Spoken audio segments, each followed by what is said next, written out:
High School. I'm the school director. My name is Eva. We are Waldorf High School, so you find schools like we are. It's an international movement around the whole world. And we are here in Atlanta since about 12 years. We started really small and we grow and grow and grow. And now we're almost bursting out of the seam, so we don't know how to do next year. We will see. So anyway, Alan is a music teacher at our high school. He's teaching the jazz ensemble since many years now, yes. He really built up this program from nothing, and it's a very successful and great jazz ensemble we have, and we are very happy about that. And Alan is so kind since years, always around this time, that he is doing a benefit concert for us. And last year, I think it was to raise some money for buying a drum set. This year, it's for our scholarship program. As you know, we are a very diverse school, and something we always need support to provide scholarships. So this evening is dedicated to that, and we thank you for coming. This is really awesome, and thank you, Alan, for doing this for us so much. Thank you.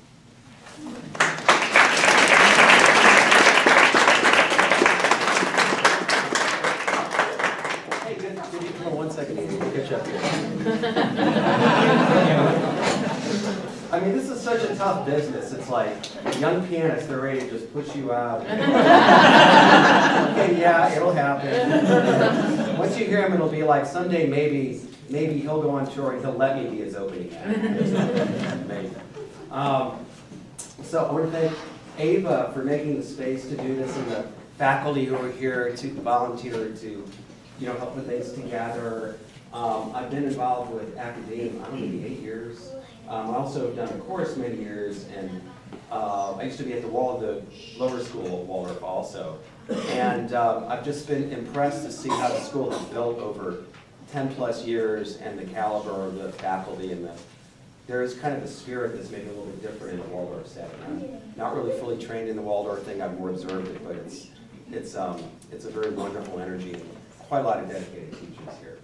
So I'm really pleased to be here and have a chance to share some of my music. But first, my young friend Andy Zhang is going to share some of his music with us. Andy just turned 7, and I think we started about a year ago after he just turned 6. And I think he's played piano about 2 years total, and is a really unique student. I think he has perfect pitch. And when I first met him, I don't know how much English he knew, but whatever I showed him, he picked up. Even subtle musical things like dynamics and phrasing, and it's just been really a joy to get to know him and watch his growth, and get to know his wonderful parents. And I know their friends of theirs are here tonight, and they've introduced me to other really marvelous young students. So Andy's going to share, before I get into the Chopin part, he's going to share a piece from his native country, which I think is really, really special. How do you pronounce the composer's name? Jinshu? Okay. And it's called Melody of the Night, I think, something in English. So he's going to play that, and then the 2 arabesques by Debussy, which are pieces that many of you will know, and that a number of you took piano lessons, and I'm sure some of you did. You probably came across them sometimes. So Andy's going to start us off, and then when I come up, I'm going to present 12 etudes of Chopin's, and I'm going to present them as 6. To keep it from being dry, I'm going to present them as 6 couples. Not that I'm playing like Valentine's Day or anything. But we'll try to make it fun and interesting, and I'll demo a few aspects of the song, so there'll be something you can connect with. But without further ado, it's my pleasure to bring up Andy Zhang to play for us.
Andy's had a chance to sharpen his playing skills a bit at wonderful assisted living home called Arbor Terrace, and we have some of their residents with us today.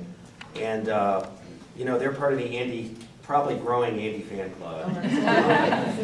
So we're so glad that you're here. But this is really Andy's first time of doing a real concert kind of performance, and it can be nerve-wracking, and I think he did wonderful. And I'm sure there'll be many more for him.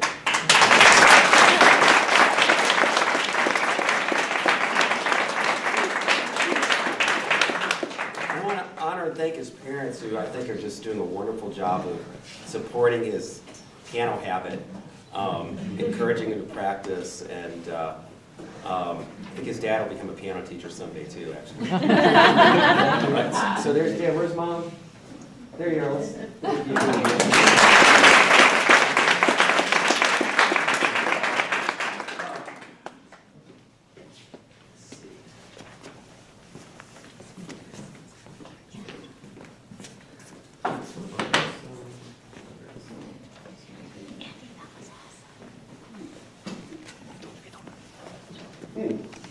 So the Chopin etudes means study, and this is one of many books on them. By the way, this comes courtesy of my friend David Highsmith, who's here. And some of you don't know that there's a wonderful sheet music store in Decatur, and there's not many left anywhere. And not far from here. David, do you want to say anything about Ocean's Music? The store's been in Decatur since 1971, and it's the first retailer. Yeah. So there's not much of those things left. No, there's not. There's really not. And they're behind Cafe Lily. Right. Yeah, I know this part. So I'm so glad that you're here with us tonight. So David's also a very fine musician. So the studies, and Chopin wrote 2 sets of 12 studies each, and then there were 3 later, but mainly he's considered to have written 24 significant studies. And they were the first. Studies means it's sort of an exercise to help you become a better musician and player and challenge your technique. But his were the first ones that were actually really, really good music that people actually did at concerts because they're such interesting music. And so he kind of set the bar much higher for writing that kind of piece. And since he did, Debussy, Rachmaninoff, a lot of great composers have written also really wonderful etudes that are also good music and really worthy of performing. So I was introduced to these in '96 or so by a man I was studying with named Dr. Tristan Poisson. And, you know, he was correct. They're like the road to get to, you know, as good a road as there is probably for pianists to get to a higher and higher level. And along the way, I developed carpal tunnel trying to play them and had to retool my playing more than once. But I've had this interesting relationship with these pieces over the years. And there were many years I didn't play them at all, and I did other kind of things. So tonight I'm doing 12 of them, and my goal is actually to play all 24 at one sitting by a year from now. So that's not done very often. And I do it because I love the music, and the challenge is just great. So, so they're being presented as 6 couples. And the couple idea is that there's a musical thematic relationship between each of the 2 pieces. So the first one, broken chords. So chords are, you know, like that's a C chord. A broken chord could be anything. Like that's a broken chord. The ones that Chopin works with are much broader, but they're they're not. Like the piece after that, or coming soon, will be louder, which are chorded over and over, up and down keys. And Chopin wrote some great pieces like that too. So this first one is sometimes called the Alien Harp.